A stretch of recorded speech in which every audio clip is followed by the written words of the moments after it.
Uniformly continuous इस पे discuss हम कर रहे थे कि एक फंक्शन जो है वो यूनिफॉर्मली कंटिन्यूस होगा किसी भी आर्बिट्रेरी नंबर के लिए कोई डेल्टा मिल जाए, ठीक है, जो उस नंबर की वजह से मिले ना, एप्सिलॉन की वजह से। कि डोमेन में से आप कोई से दो नंबर्स अगर आप फिक्स कर लें तो फंक्शन, वो जो नंबर्स हैं उनका आपस में डिस्टेंस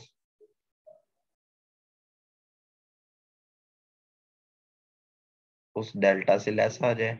मतलब कि इसका ग्राफ मैं आपको बना के दिखा देता हूँ। लेट्स से कि ये हमारे पास फंक्शन है, ठीक है, सिर्फ यहाँ तक, सिर्फ ये फंक्शन है, ठीक है, एफ ऑफ जी। तो अब इस फंक्शन के लिए कोई से दो नंबर हम डोमेन में से ले लेते हैं ना। पहले एप्सिलॉन हम फिक्स कर लेते हैं। एप्सिलॉन स्ट्रिप हमने ये फिक्स कर दी, ये एप्सिलॉन स्ट्रिप है, ठीक है। तो इस स्ट्रिप के लिए अब आप यहाँ से कोई से दो नंबर ले ले, Z1 और Z2।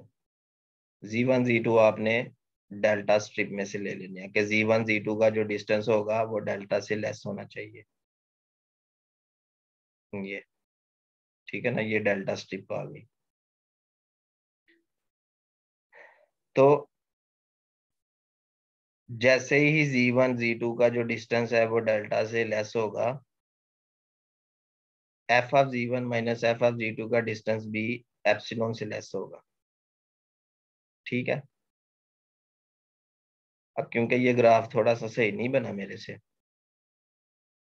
तो इसका ग्राफ आप जो है ना डिफरेंट बुक्स में से देख सकते हैं। रियल रियल की बुक में से देखें, वो सबसे बेस्ट है। मैं आपको ना एग्जांपल समझाने की कोशिश करता हूँ। Kernel at R consist of the set of all points G such that. कह रहा है हमारे पास एक सेट है, ये हमारे पास एक सेट है, ठीक है ना, इसमें तमाम वो वाले नंबर्स पड़े हुए हैं सच दैट,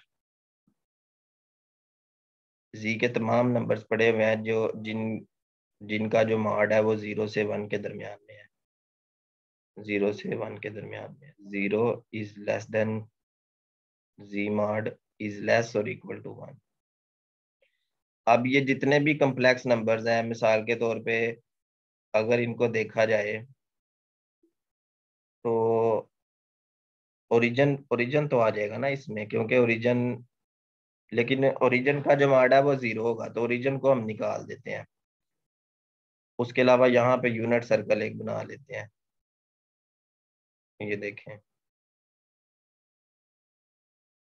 अब यूनिट सर्कल बनाने का मकसद है कि ओरिजिन से लेके यहाँ तक जो लेंथ है वो 1 है, 1, और 1 से लेस जिनकी भी लेंथ है, जैसे इस जगह पे कोई कम्प्लेक्स नंबर है, इसकी लेंथ जो होगी वो 1 से लेस होगी। यहाँ पे जो कम्प्लेक्स नंबर है इसकी लेंथ जो होगी, वो जो लंबाई होगी इसकी, वो 1 से लेस होगी।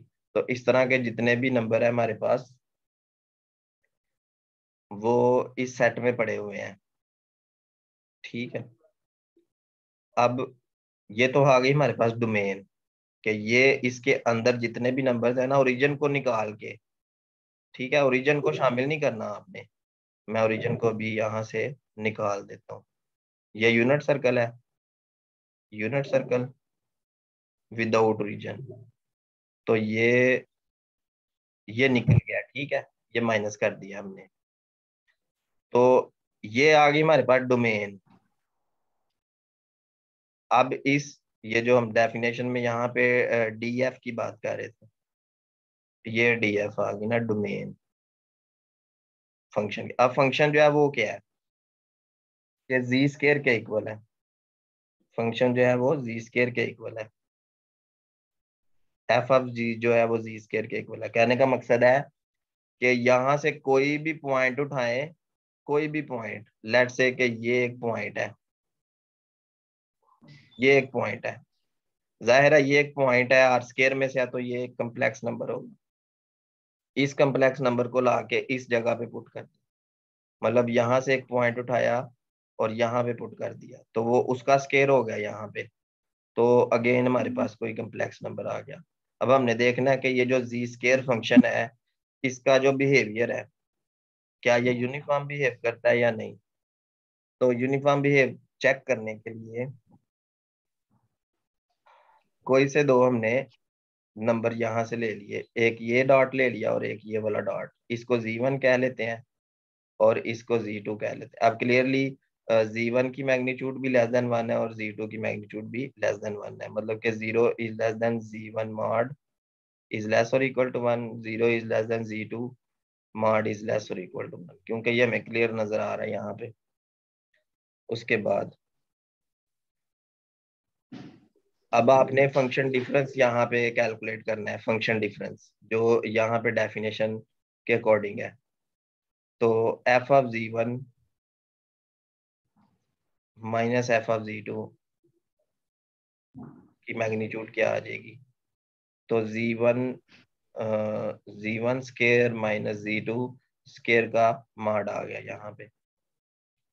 तो इसका फार्मूला ए स्केयर माइनस बी स्केयर है, ए प्लस बी ए माइनस बी, इसको लहदा कर लिया।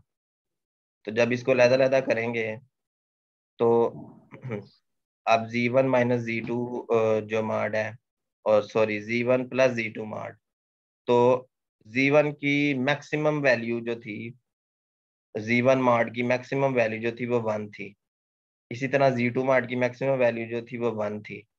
तो अगर इस चीज को हम ऐसे लिख सकते हैं कि Z1 plus Z2 mod and Z1 minus Z2 mod. तो इन इसकी इसके लिए हमने एक इनइक्वालिटी पढ़ी थी, वो मैं यहाँ पे डिफरेंट कलर में लिख देता हूँ। वो ये थी कि Z1 mod plus Z2 mod, और यहाँ लेस और इक्वल होता है। तो इसकी जो मैक्सिमम वैल्यू होगी जो वो 1 है, जो यहाँ पे इनइक्वालिटी में गिवन है, और इसकी मैक्सिमम वैल्यू भी 1 है। तो अगर इसको मैक्सिमम वैल्यू से चेंज कर दें तो ये लेस और इक्वल टू 1 प्लस 1 2, और साथ ही आ जाएगा Z1 माइनस Z2 मॉड। ठीक है, मैक्सिमम वैल्यू से चेंज करेंगे तो इनइक्वालिटी यहाँ पे क्रिएट हो जाएगी। तो ये आ गया आपके पास 2 टाइम्स दिस। और अगर इस चीज को हम लेस देन डेल्टा कह लेते हैं, लेस देन डेल्टा, तो ये 2 टाइम्स डेल्टा आ जाएगा ना यहाँ पे, 2 टाइम्स डेल्टा। और इसका मतलब है कि 2 टाइम्स डेल्टा को अगर हम एप्सिलॉन कह दे तो एप्सिलॉन की वैल्यू डेल्टा बाय 2 होनी चाहिए ना।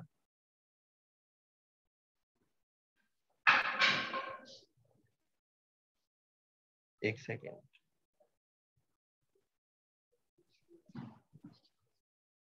हाँ बिल्कुल। तो अगर 2 टाइम डेल्टा को एप्सिलॉन हम कह रहे हैं, तो ये वैल्यू एप्सिलॉन के आर्बिट्रेरी नंबर आ रहा है ना यहाँ पे, बस इसकी नोटेशन थोड़ी चेंज करनी पड़ेगी, क्योंकि ये एप्सिलॉन और डेल्टा की फॉर्म में हमने लिखना है। और यहाँ पे जो था ये लेस और इक्वल था ना, लेस और equal 2 times delta, arbitrary number हमारे पास आ चुका है।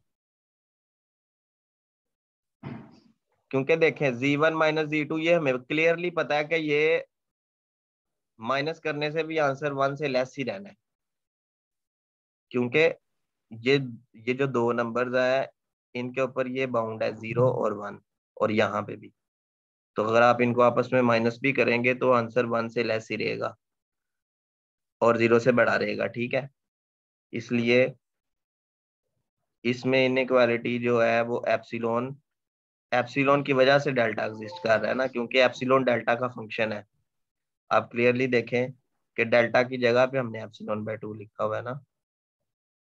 तो डेल्टा किस पे डिपेंड कर रहा है, डेल्टा एप्सिलॉन का फंक्शन है, delta is equal to function of epsilon, psi of epsilon. तो हम कह सकते हैं कि डेल्टा डिपेंडिंग ऑन एप्सिलॉन, जैसे एप्सिलॉन चेंज होगा डेल्टा भी चेंज हो जाएगा। अगर एप्सिलॉन की वैल्यू 1 होगी तो डेल्टा की वैल्यू 1/2 होगी। अगर एप्सिलॉन की वैल्यू 2 होगी तो डेल्टा की वैल्यू 1 होगी। अगर एप्सिलॉन की वैल्यू 3 होगी तो डेल्टा की वैल्यू 3/2 होगी, मतलब 1.5 होगी। तो जैसे जैसे एप्सिलॉन चेंज होता जाएगा डेल्टा भी चेंज होता जाएगा। तो इसका मतलब है कि एप्सिलॉन की वजह से अगर डेल्टा आपको मिल जाएगा तो ये यूनिफॉर्मली कंटिन्यूस होगा। ठीक है, आगे ये डिफरेंशियबिलिटी है, इसको आप रहने दें, इसको हम CR इक्वेशन से देखेंगे। ठीक है, बस यहाँ पे कोई एग्जांपल अगर है ना तो वो आप देख लीजिएगा। ये रिमार्क रिमार्क देखें, इसको याद रखना है कि अगर एक फंक्शन डिफरेंशिएबल है तो वो कंटिन्यूस भी होगा, लेकिन अगर एक फंक्शन कंटिन्यूस है तो वो डिफरेंशिएबल होगा ये जरूरी नहीं। सेम ये चीज एग्जांपल में देख रहे हैं हम। ये एग्जांपल इंपॉर्टेंट है मल्टीपल चॉइस में ना, PPSC के वाले से। तो पॉइंट नंबर 1 पहले डिस्कस कर रहा है, ये पहला पॉइंट। इसके बारे में देखते हैं कि ये डिफरेंशिएबल है या कंटिन्यूस है, ये क्या है। तो ये जो पहला पॉइंट है ना, ये कंटिन्यूस है जीरो पर। जीरो पे ये कंटिन्यूस है, लेकिन जरूरी नहीं कि ये डिफरेंशिएबल भी हो, क्योंकि ये इसकी डिफरेंट वैल्यूज आ रही है ना यहाँ पे। 1 और -1 आ रहा है लिमिटिंग वैल्यू, तो ये डिफरेंशिएबल नहीं है, आप खुद इसको देखिएगा। इसी तरह पॉइंट नंबर 2 देखें। पॉइंट नंबर 2 कंटिन्यूस है और एंड पे जाके ये डिफरेंशिएबल नहीं है। ये दोनों एग्जांपल्स बहुत इंपॉर्टेंट है, ये दोनों पॉइंट्स। तो ये रिमार्क्स इंपॉर्टेंट है, इनको आपने हर हाल में याद रखना है। पहला पॉइंट देखें कि डिफरेंशिएबल होगा तो लाजमी तौर पे कंटिन्यूस होगा, और कंटिन्यूस नहीं होगा तो लाजमी तौर पे डिफरेंशिएबल भी नहीं होगा। ये इसका कंट्रापोजिटिव है ना। जैसे P इम्प्लाइज टू Q होता है तो not P implies to not Q। देखे ना, P इम्प्लाइज टू Q होता है तो not Q implies not P। ये ठीक, हाँ जी, ये मैंने सही बोला है। तो not Q implies to not P होगा। तो अगर कंटिन्यू डिफरेंशिएबल होगा तो कंटिन्यूस होगा, अगर कंटिन्यूस नहीं होगा तो डिफरेंशिएबल भी नहीं होगा। तो एक और बात है, अगर एक फंक्शन कंटिन्यूस होता है तो वो मे और मे नॉट डिफरेंशिएबल हो सकता है। जरूरी नहीं कि कंटिन्यूस है तो डिफरेंशिएबल होगा ही नहीं, डिफरेंशिएबल भी हो सकता है।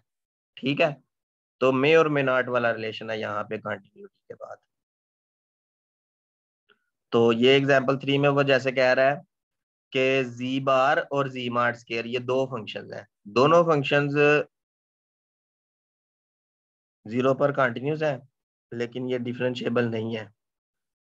ये जीरो, एक सेकंड, जीरो, हाँ जी जीरो पर है। जीरो के अलावा किसी और पॉइंट पर वो डिफरेंशिएबल नहीं है। मैं आपको ना ये क्लियर करके लिख देता हूँ ताकि सारी कंफ्यूजन आपकी खत्म हो जाए। पेपर में इन दोनों में से एक क्वेश्चन जरूर आएगा, जहां तक मुझे शक पड़ता है। एक फंक्शन है जी जी मॉड, ठीक है, स्केयर, और जो दूसरा फंक्शन है वो जी बार है। ठीक है, ये दो फंक्शंस हैं, पहला फंक्शन और दूसरा फंक्शन। तो at G is equal to zero, zero पे ये कंटिन्यूस भी है और ये डिफरेंशिएबल भी है। ठीक है, लेकिन अगर जी जीरो ना हो, तो जीरो ना हो तो ये कंटिन्यूस होगा, इसके साथ साथ ये नॉन डिफरेंशिएबल होगा। ठीक है जी, दोबारा से बता दूं कि जो पहला फंक्शन है ये जीरो पे कंटिन्यूस भी है, डिफरेंशिएबल भी है। दूसरा फंक्शन जीरो पे कंटिन्यूस भी है, डिफरेंशिएबल भी है। लेकिन अगर जीरो के अलावा किसी और नंबर की बात करें तो किसी और नंबर पे ये कंटिन्यूस जरूर होगा, लेकिन डिफरेंशिएबल नहीं होगा। ठीक है जी, क्लियर है या दोबारा से बता दूं?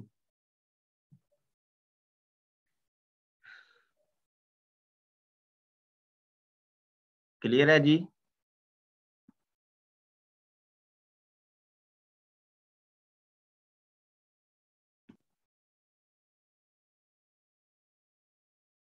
ये चीज आपने लिख लेनी है, ये इनमें से कोई एक क्वेश्चन आ जाएगा आपको। ठीक है, नेक्स्ट हम आगे चलते हैं। ये डिफरेंशियबिलिटी की डेफिनेशन नहीं मैंने आपको बताई, क्योंकि उसका भी फायदा नहीं है ना पूछा जाना है। जस्ट कुछ चीजें हैं जो आपने याद रखनी है, क्योंकि मल्टीपल चॉइस ही अटेम्प्ट करने हैं आपने। ठीक है, मल्टीपल चॉइसेस की बात है ना सारी।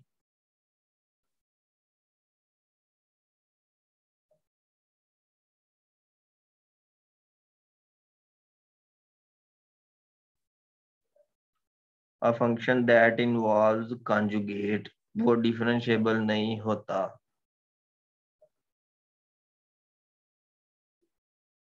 नहीं नहीं, ये ऐसा जरूरी नहीं है। अब देखें ना, अभी मैंने आपको एक बात बताई है कि ये दूसरा फंक्शन जो है ये इसमें कॉन्जुगेट इन्वॉल्व है, लेकिन वो जीरो पे डिफरेंशिएबल है।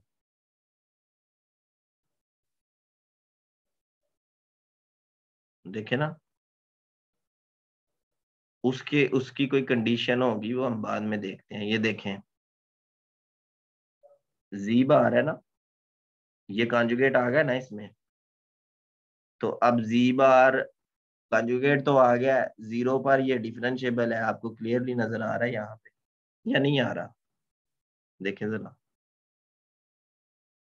ये इधर लिखा हुआ है ना उसने।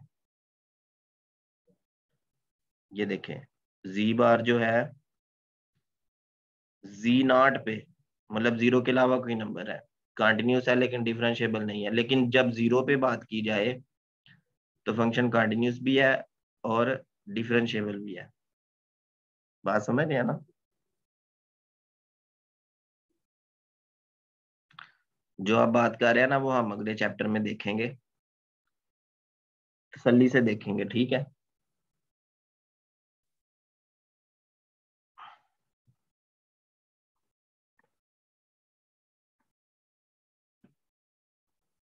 चैप्टर 2 में देखते हैं ना। चैप्टर 2,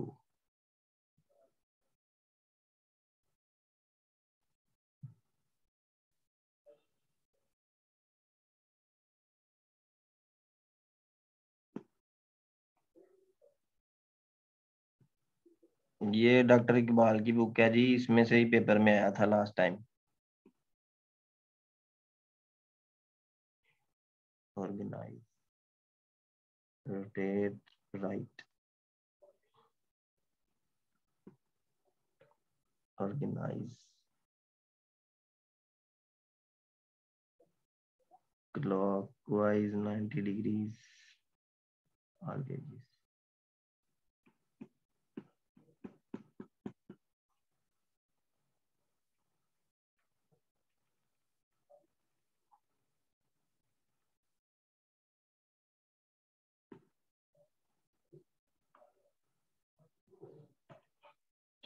अच्छा जी, ये देखें जी,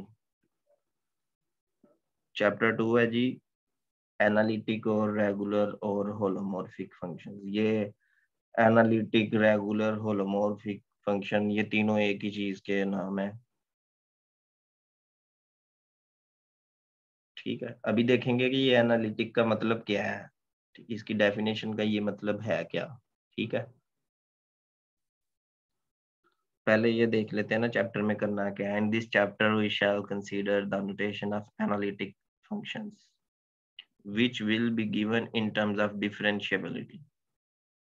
It may be remarked that for reading properties of analytic functions, these can only be arrived at the help of Cauchy's fundamental theorem involving the notion of integration, which will be discussed later. तो असल में अगर आप ये वाला chapter पढ़ते हैं ना, चैप्टर 2, तो चैप्टर 2 को पढ़ने का ये फायदा होगा कि काशे का जो फंडामेंटल थ्योरम है ना, आप उसको समझने में काबिल हो जाएंगे। ठीक है। काशे फंडामेंटल थ्योरम आपको तभी समझ में आ सकता है अगर आपको इस चैप्टर में एनालिटिक फंक्शन की प्रॉपर्टीज का पता चल जाएगा। ठीक है। तो चैप्टर 2 का इस्तेमाल होगा काशे फंडामेंटल थ्योरम में, जो कि कंप्लेक्स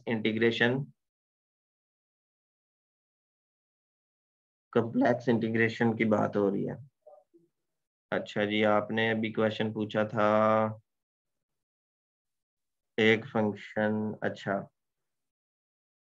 वो एनालिटिक फंक्शन में रिजल्ट होल्ड करता है।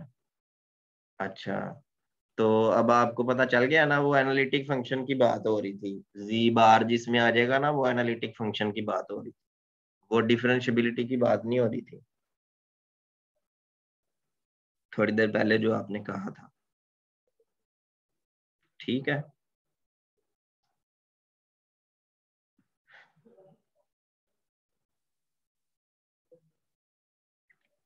कह रहा before defining the analytic function the following results for partial derivative में बी नोटिस्ड। के एनालिटिक फंक्शन की डेफिनेशन से पहले कुछ पार्शियल डेरिवेटिव्स हैं, उनको हम देख लेते हैं। पिछले चैप्टर में हमने पढ़ा था कि W is equal to F of G को हम क्या कहते हैं, कम्प्लेक्स वैल्यूड फंक्शन, जो कि U of X Y plus eta V of X Y, U plus eta V real और इमेजिनरी पार्ट में कन्वर्ट हो सकता है, जिसमें हमने जी स्केयर को कन्वर्ट भी किया था, जो कि था x square minus y square plus iota into 2xy, ये हमने लिखा था। तो किसी भी कम्प्लेक्स वैल्यूड फंक्शन को रियल और इमेजिनरी पार्ट में हम अलग-अलग कर सकते हैं।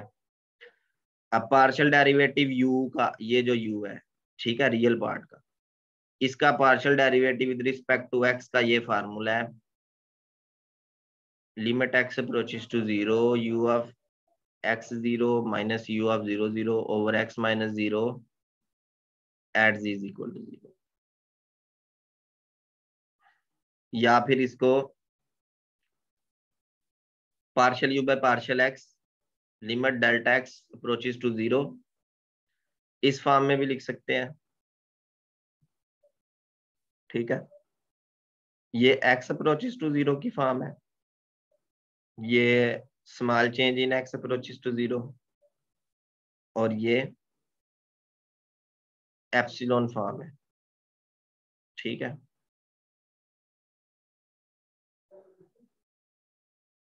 तो ये कुछ फॉर्म्स यहाँ पे लिखी हुई हैं पार्शियल डेरिवेटिव्स की, जिसमें से हम देखेंगे कि कौन सी फॉर्म मोस्ट हेल्पफुल होगी हमारे लिए, बाद में देखते हैं ना। बाकी अभी इसको याद करने का कोई फायदा नहीं है। तो एक फंक्शन एनालिटिक होगा या रेगुलर होगा, या फिर उसको होलोमॉर्फिक बोलेंगे अगर वो सिंगल वैल्यूड होगा। ठीक है। और दूसरे नंबर पे वो डिफरेंशिएबल होगा डोमेन में, डिफरेंशिएबल हो और सिंगल वैल्यूड हो, तो वो एनालिटिक होगा। अब देखें, एनालिटिक की डेफिनेशन में यह कि वो सिंगल वैल्यूड होना चाहिए। तो अगर आपको पेपर में क्वेश्चन आ जाता है कि एफ ऑफ जी जो है वो जी स्क्वायर रूट है, तो बताएं ये एनालिटिक है या नहीं। तो पहले नंबर पे देखें कि ये डबल वैल्यूड है, मैंने अभी आपको बताया था कि ये डबल वैल्यूड कैसे होता है। ठीक है। या फिर जी की पावर में 1/n कर लें, तो ये n वैल्यूड फंक्शन है। तो एनालिटिक तो वो फंक्शन होता है जो सिंगल वैल्यूड होता है। तो इसका मतलब है कि जो डबल वैल्यूड है, ये पहला फंक्शन, ये भी एनालिटिक नहीं है, और ये जो दूसरा फंक्शन है एन वैल्यूड, ये भी एनालिटिक नहीं है।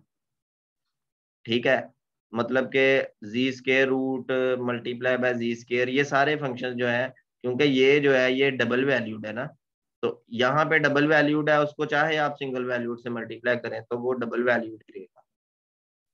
तो हम कह सकते हैं कि ये फंक्शन भी एनालिटिक नहीं है।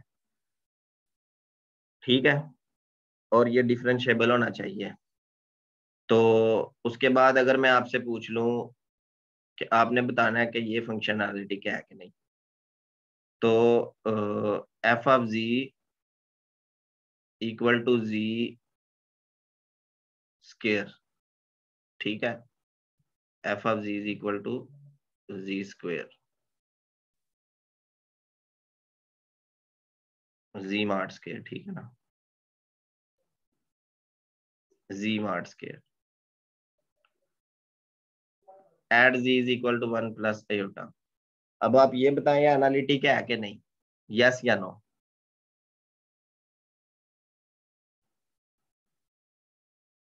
ठीक है, चलें बताएं। हाँ बिल्कुल ये एनालिटिक नहीं होगा, क्योंकि हमने पढ़ा था कि एनालिटिक वो होता है ना जो सिंगल वैल्यूड हो। तो पहला पॉइंट ये सिंगल वैल्यूड है, ये बात दुरुस्त है। दूसरा पॉइंट ये डिफरेंशिएबल भी होना चाहिए, लेकिन ये फंक्शन जीरो पे डिफरेंशिएबल था, जीरो के अलावा तो नहीं था डिफरेंशिएबल। तो इसका मतलब है कि ये नॉन डिफरेंशिएबल है ना।